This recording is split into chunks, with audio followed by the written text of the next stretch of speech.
ऐसे लोह पुरुष जैसे व्यक्तित्व वाले लड़के को जन्म दिया है। एक बार जोरदार ताली भाई गोलू राजा के लिए।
हेलो हेलो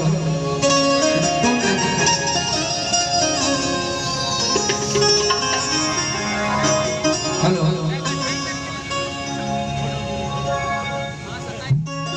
आज 26 जनवरी के पूर्व संध्या में ये तिरंगा उत्सव सांस्कृतिक कार्यक्रम में आज बलिया की धरती पे हमारा भी आने का मौका मिला। ये खातिर हम ये पूरे कमेटी के बहुत बहुत आभार व्यक्त करते हैं। बलिया जिला से हमारा बहुत आशीर्वाद मिलल बा।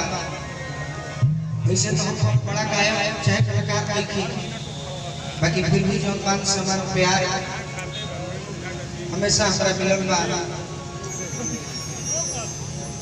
आज हमारा राम पाठक जी के द्वारा ये कार्यक्रम रखल गई गाँव में बड़े भैया हमारा अनिल उपाध्याय जी अभी 2 महीना पहले यही से बलिया में रस जानत नियोग एगो कार्यक्रम के दौरान 2 गोली हमारा लगा है। बाकी फिर भी भगवान की कृपा, माता पिता के आशीर्वाद, अब भोजपुरी सुने वाला श्रोता के दुआ से आज भी हम नया जीवन मिलल बा। कितना दिन के जीवन में लिखे जाला, बाकी फिर भी हमारे कम से कम परिवार खुश बा। हमारा के पाके ये खुश बा। अभी करीब पूर्ण रूप से हमारा 6 महीना ठीक होने में टाइम लगे, बाकी फिर भी गाना गाना जरूरी और मजबूरी दोनों बा। कहे से कि जेकर हम उम्मीद बन के यह लाइन के आई बनी अजय हमारा ऊपर गोली चलोले बा। आज हम अगर बात कोई बनिया बैठ जाए तो करा भी खुश होकर के मौका मिल जाए। ऐसे हम सोचने कि कम से कम बैठ के गाई, बाकी गाई भी सही बात। समय बहुत कम बा। यही सब कार्यक्रम बा कि में हर तरह के कलाकार सभी जुटल बने आ सब कलाकार अपने आप में सुपरस्टार बनल। तो हमरा सबसे आग्रह करते नहीं एक बार सब कलाकार का ताली बजा के आशीर्वाद। ओम प्रकाश बाबा के हम धन्यवाद देंगे हैं कि प्यार हमेशा मिलला। एगो गीत हम सुनाओ तनी जो गीत हम हॉस्पिटल में रहत नहीं सुन सुन के बार बार रोवत नहीं उन्हें गाना सुना कि जीवन में कौन चीज जरूरी बा आ कौन चीज बेकार बा। यह गीत में छिपल बा। गलती हो जाए अपन एगो बाला घर के समझ के क्षमा कर। अभी वो स्थिति में नहीं की बाकी फिर भी रौ सब के देखो तनी रौ सब ताली बजाओ जानी तब बुझाता कि हमरो रौ सब के गइल के नहीं चले चले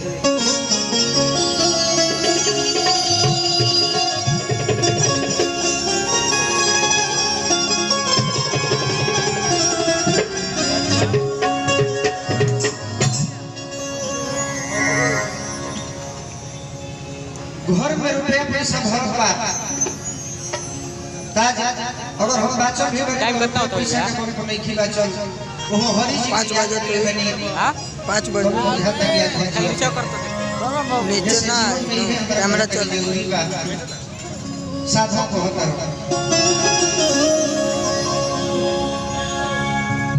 ओ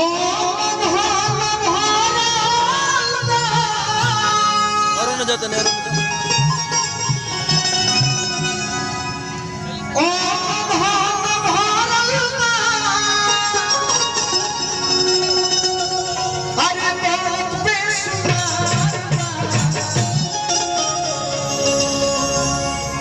रुपया पैसा भरल बा ओ धन भरल बा अरे बहुत बेसुमार बाकी अरे हरि के भजन भी सब कुछ बेकार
मंदिर हो गए और हमें भगवान की मूर्त ना हो गए तो मन बेकार लगेगा। खूब चेहरा निमन बा और वो चेहरा के शिकार ना हो गए। अच्छा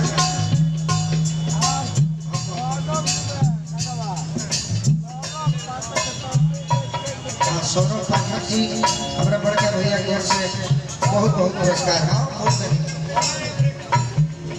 जैसे मंदिर बिना मूरत बेकार लागेला वो सही श्रृंगार बिना सूरत बेकार लागेला। बैठ गई देखे वो सही बात बिना जरूरत के बिल्कुल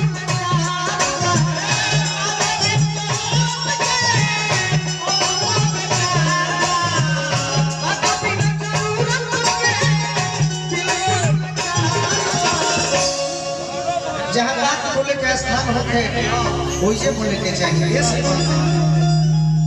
बात बिना अरे जरूरत के अरे बिल्कुल हरि के भजन बिना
ना लगे अब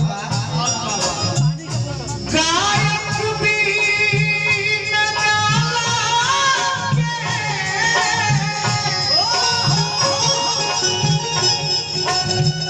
बिल्कुल बेकार हरि के भजन बिना सब कुछ बेकार हरि के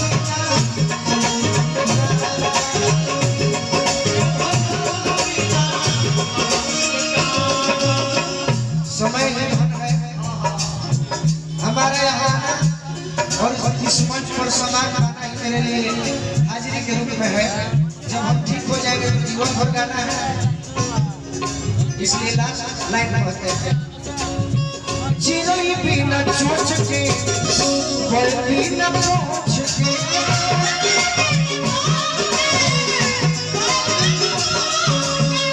चिड़ै बिना चोंच के बल बिना पूंछ के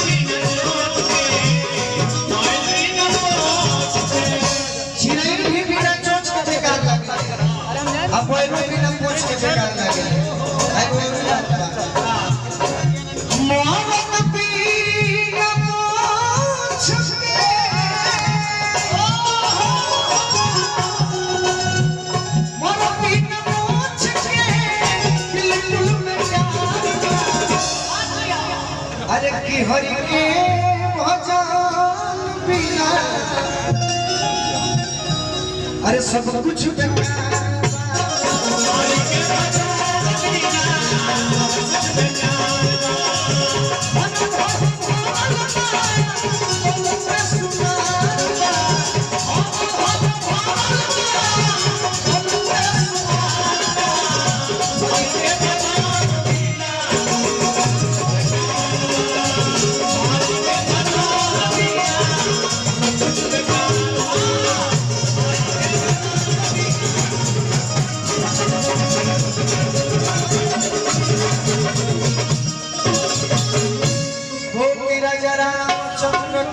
जय एगो गीत हमारा होता जौन भी घटना भइल एक लाइन ई सुना देता जैसे कि सबसे पहले हमारा यह जरूरी रहला गावे जख्मी भैया के लिखल बाकी सोचा नहीं है कि हम बता दें माइनर दबाव कर बात मेरा मौला को लगा दे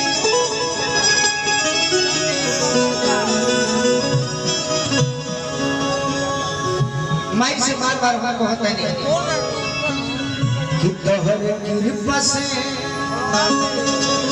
अरे निकलो ता बोलिया अजहिले बोलिया लागा तोहरे कृपा से अजहिले बोलिया लागा हमारे भाई हरले नहीं बोलिया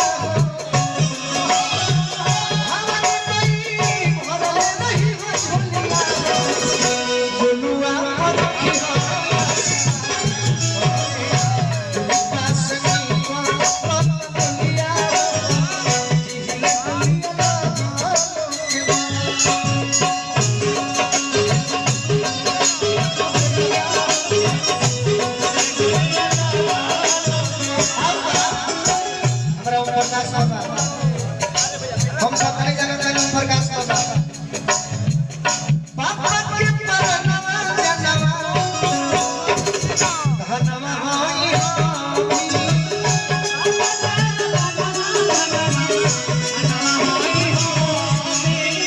हमरा बिना कैसे जियो भैया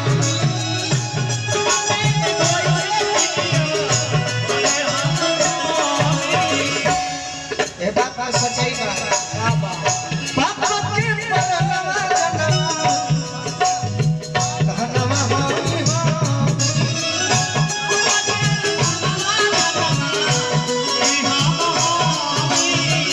हमरा बिना कैसे जियो भैया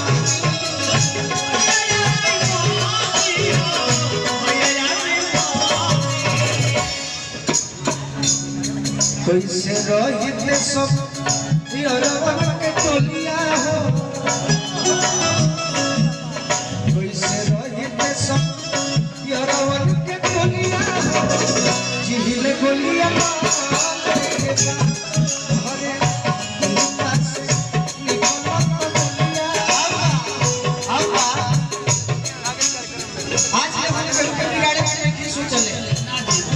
बात अपन गाना के लाइन में कहले बानी हां हां हम कलाकारी माई प्यार के भूखाई प्यार के भूखाई बड़ा दुश्मनिया के हुसे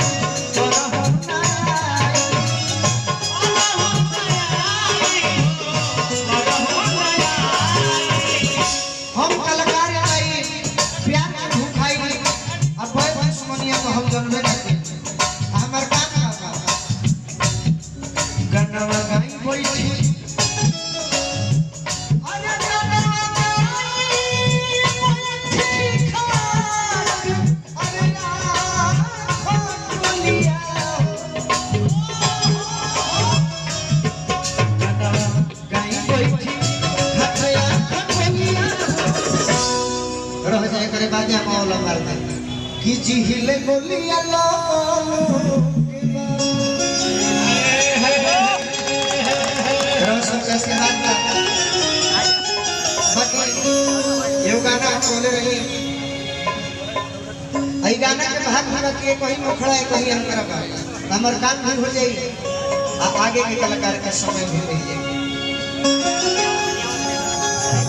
एगो मेहरारू अपना पति देव के सिखावा तारी के देखी ना हां हां माई के आगमन होखे वाला बा हां जी तो माई के पसंद के चीज जौन हो हां नीम के गाछ जब माई आई है नीम के गाछ देखी है तो बड़ा खुश हो जाएंगे बाकी पति देव ओढ़ो नार सब लगा के अनिने के बचिया भुला जाता रे तो मेरा कहतरी का कहतरी एक बच्चा हो ये तो गीत भजन हो आज करे भी दोनों हाथ होई एक बार पहले हाथ में उठा दिया अपने सब माता बहन सब कोई हमार दुनिया से बात के साथ दे दे गाना को अरे भाई हमारा गाना वाला पिया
अभी अभी गीत पर आशीर्वाद में पुरस्कार हमारा मिलेगा रस के प्रतिष्ठा बना रहो हम में गुलर के फूल पड़ जाए ये हम भाई से बनाते नहीं यहाँ के हमारे घर जीवन बने कभी से बुलाओ नहीं बाकी हमारे समझ बने ऐसे नहीं सिकरम के यही गीत के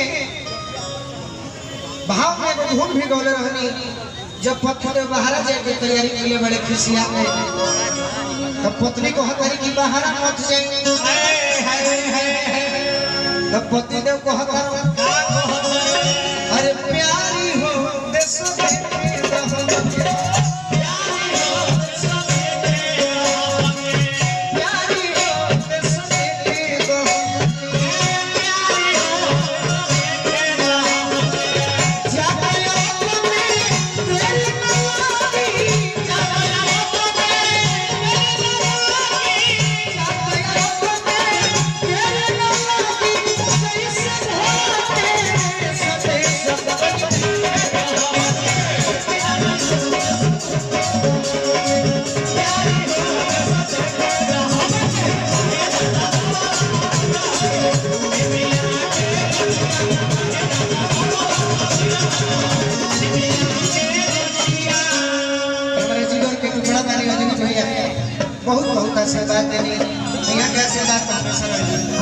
ये कहते रहे कि हमेशा तक पहुंच गए और कहतरी पति ने कहतरी कि नींद में का बा और पत्नी कहतरी कि नींद में हो घर आई के नींद में दुआरा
अंत में कहते हैं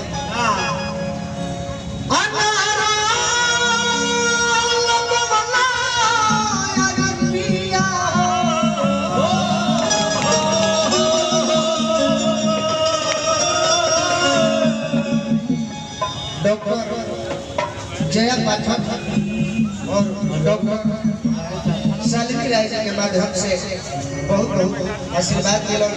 देखो हमारे को गोली से 9 शॉट में इलाज करिए में कहते का पर हमने के गरीब में चलिए बजने बनी जा बाकी रवा सब के आशीर्वाद मिला।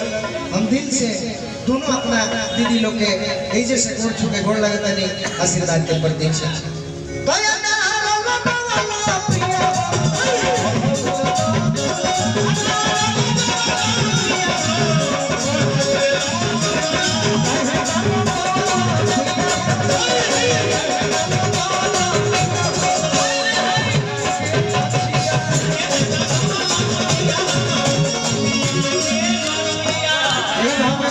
भाषा में कहा जाता है श्री सुंदरेरा बाबा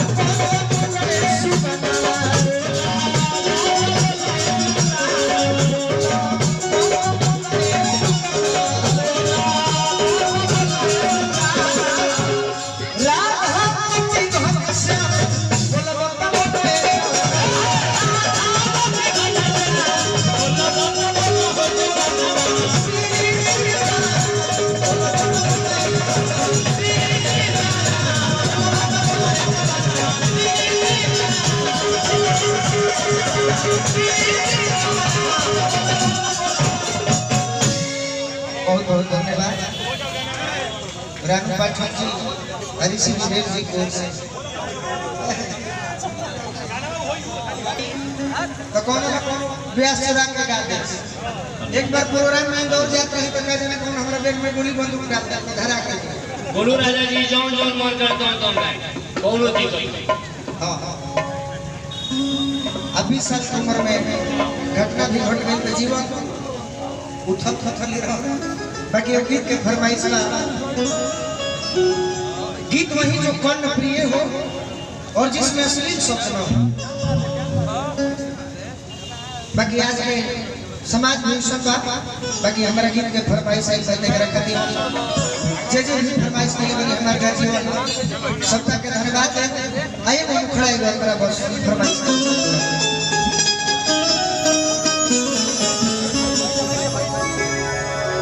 हमारे गाँव रहे कि तिरंगा उत्सव तो देशभक्ति नहीं ताकि केहू सुनत कहाँ बाकी। आज के डेट में श्रोता 3 किस्म से बाड़े।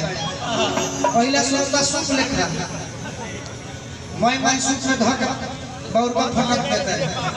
और दूसरा श्रोता चलनी लेखा भइल बाड़े, चोकरवा रख के गमलावा में आटावा बीज देता है।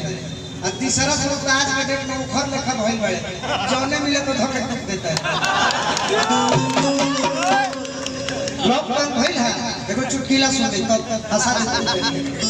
लॉकडाउन में इतना हम गायक व्यास के देखनी है 2 महीना खातिर लॉकडाउन भई रहे, तो कोनो अपना फेसबुक पर डाला था कि आज मैंने मोमो बनाया घर पर, आज मैंने चाउमीन बनाया, तो कोनो कहता मैंने पाव भाजी बनाया। बोले मोदी जी 2 महीना और बढ़ा दे, कोनो मारो भात का फोटो न डाले।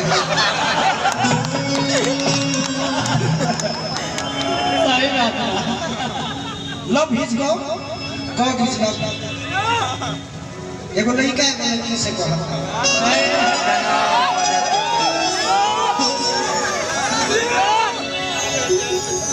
नया छुरी से कटार होई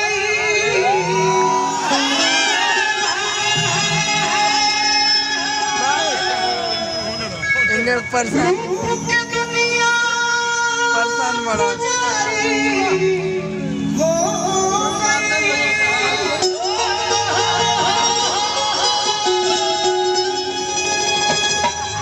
केहू नजरिया में आके जब बस जाए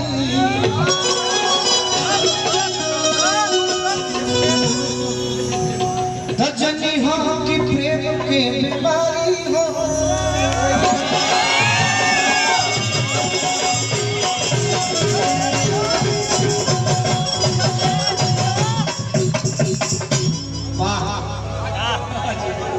आज के गाना दीदी पहले हम गाना सुनत रहनी कि मरद अगर सखी पूछो सखी तार मरद कैसन मिलल बड़े, मरद पागलों का तो सखी से कह कि भला है बुरा है जैसा भी है, अरे मेरा पति देवता। आज पूछे जाए कि गाय सखी मरद कैसा मिल बड़े, तो कहो कोई सखी तो गाला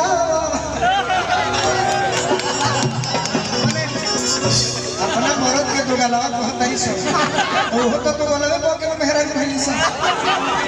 आज के है जमाना बा, बाकी चली हमने के अपना में चल गया। ओ धमक के लालिया हर कनवा के बोलिया खिया के तोहरा। अरे बाप रे बाप, अपना खेसारी में गाओ ना एगो पागल बोले सीना के तोहरा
हमारा जितने भी हमारे पुष्प के हार बाबा के तो जवाब नहीं दे, तब हमारा धुन याद नहीं रहे। आज के उठा लाली लगाल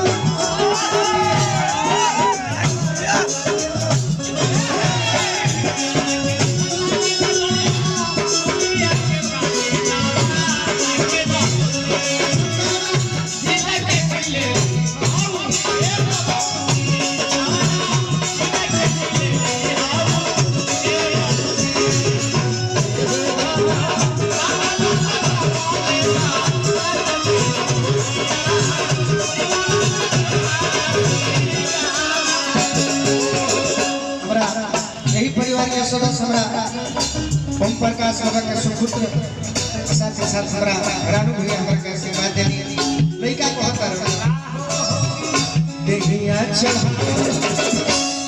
लागे सोनावा के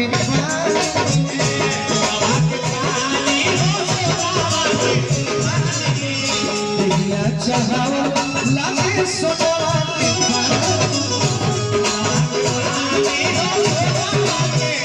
हीरा मोती खानी बावे निधन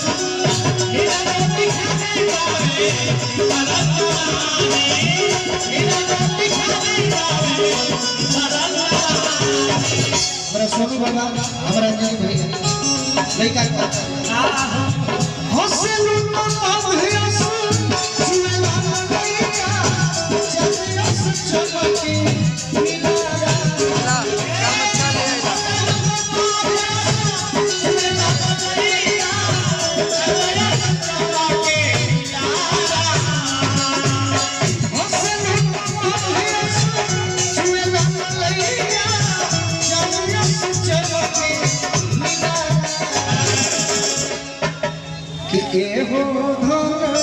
अरे पगला मनवले बा नक के नथुनिया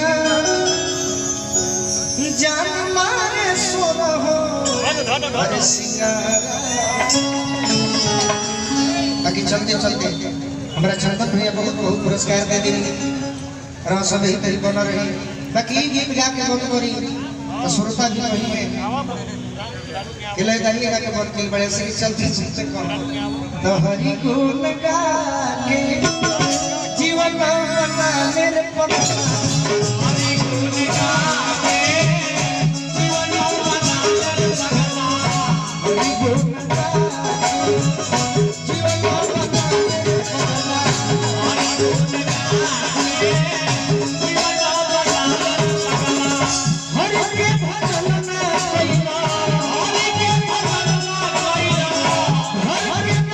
के जीवन बना मेरे पता हरि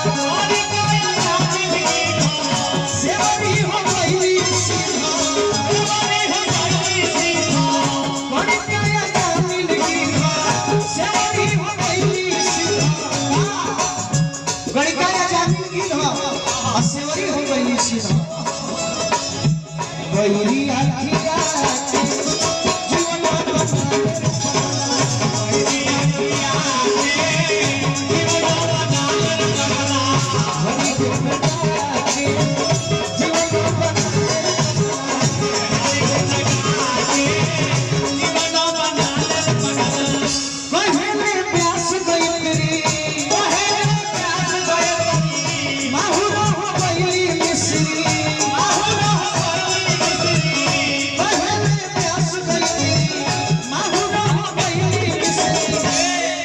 जब हम भजन ना करत रहनी तो हमारो माहुरे लागत रहे ऐसे वो सबसे कहले अब विश्वास नहीं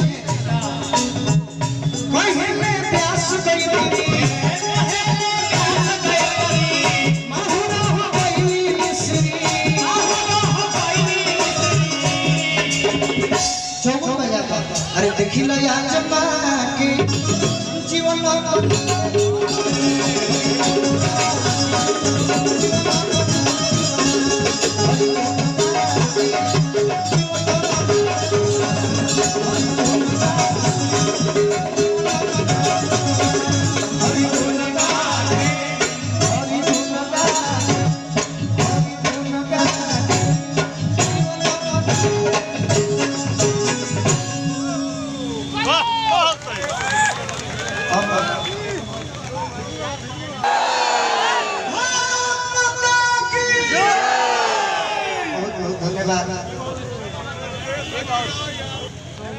कि आज ना तकाल मिलबू अरे बानी यही आस से। एक लड़का एक लड़की से कहता है तिरंगा को आगे कर दीजिए कि आज ना तकाल मिलबू अरे बानी यही आस से। काहे से की अरे प्यार हम करीले तुमसे पहले कलास से। प्यार हम करीले तुमसे पहले कलास बाकी डर लागे बाकी डर लागे बाबूजी के पास से। बाकी डर लागे बाबूजी के पास से।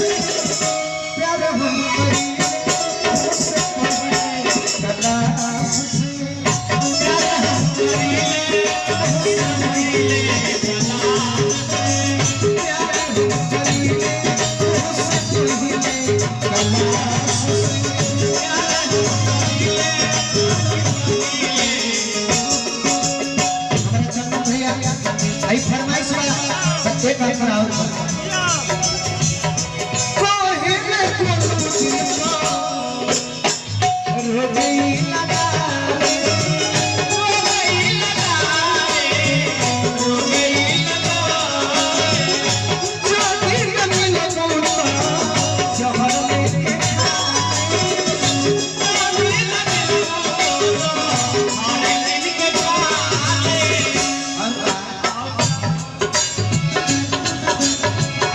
मिलन के छोड़ डालो अजनी प्यास से। मिलन के छोड़ डालो अजनी प्यास से। प्यार हम करीले तुमसे पहले कलास से। प्यार हम करीले तुमसे पहले कलास से। प्यार हम करीले तुमसे पहले कलास से। प्यार हम करीले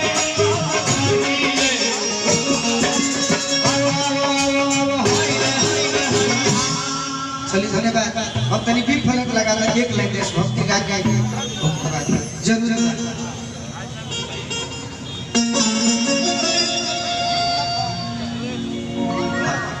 चलो तनी वोट में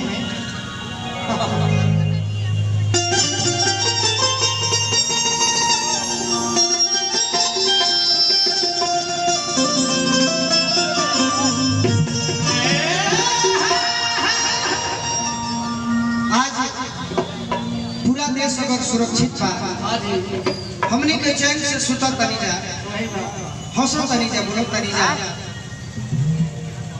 तो देश के जवान के बल पर ही आज हमने के खुश बनी। वो लोग जागत बा तब हमने के निश्चित रात में भी सुता तनी जा। हमारा जब भी भैया देश के जवान के ऊपर गीत लिखे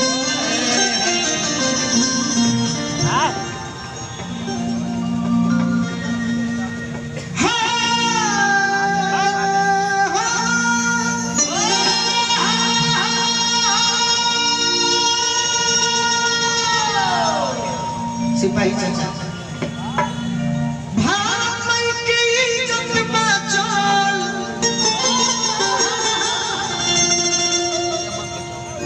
भारत माई के इज्जत बचाल। अरे तोहरे करनवा बोलो भैया एक मिनट हमारे भाई हिंदुस्तान हम अपना भैया से आग्रह करो गिरवा कि हम बड़ भाई कहत नहीं तो बड़ भाई के माने इहो हो कि हम घर हो सुत रहे नु तो पेपर में झूठों के छाप दिया अरे गुरु राजा के लिए वहां सम्मानित दिए वो अरे हवा बना रहे वैसे। भारत माई के इज्जत बचाओ अरे तोहरे करनवा तब बनल रहो अरे बनल रहो वजह से बात अरे हमारा में सब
आशीर्वाद जानी यह आशीर्वाद के प्रतीक्षा जीवन भर रही जब तक शरीर में सांस रही तब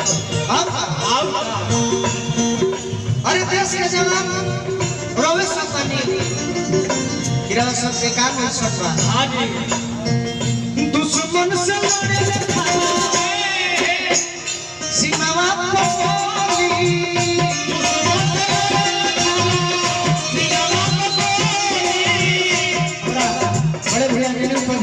कैसे बात नहीं आप सब मैं आशीर्वाद की प्रतीक्षा जब तक जीवित हूँ तब तक करूँगा दुश्मन से लड़े सीमावा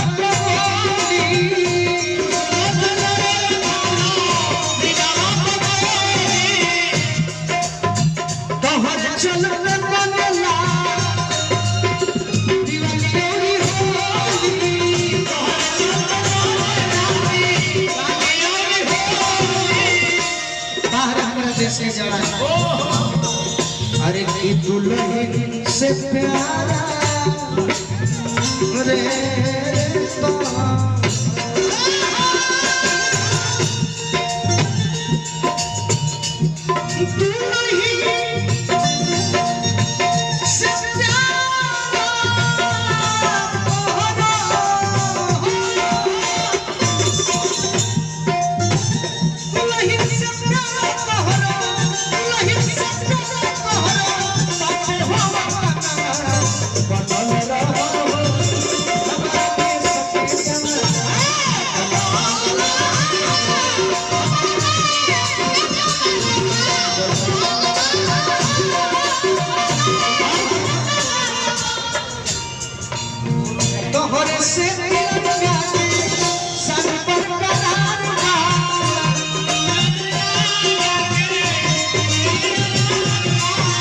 सोनू बाबा जोर से हमारा सुबह से जोर से बहुत बहुत प्यार तोहरे से तिरंगा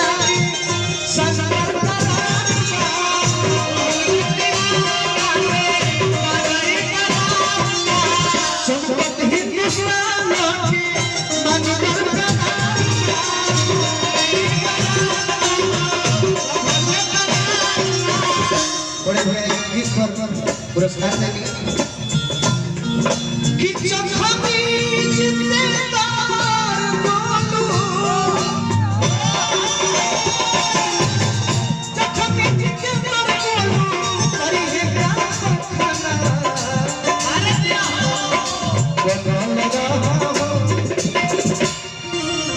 बनल रहो अरे हमारा देश के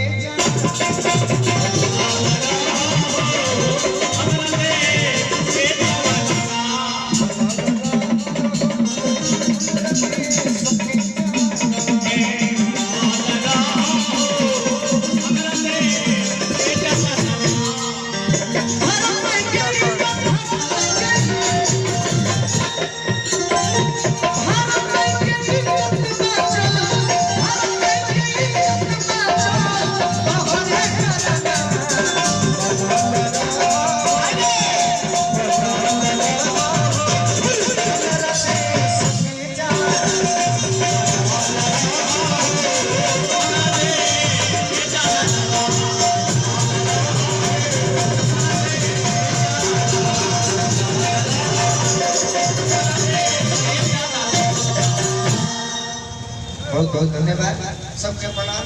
गलती कुछ नहीं। आप सभी बागी बलिया की धरती के सभी सम्मानित जनता जनार्दन से निवेदन करता हूं कि एक बार पूरे भाई का ताली बजाकर स्वागत करिए, क्योंकि एक कलाकार के लिए एक बात ही सबसे बड़ा प्यास होता है, उसके सामने कोई ताली बजा देता है तो उसका सारा धड़कन प्यास में घुस जाता है साथियों। और आप सभी से एक बार और निवेदन करूंगा, ये जो कलाकार होते हैं अगर 100% में 90% मेहनत इनकी रहती है तो 100% में 100%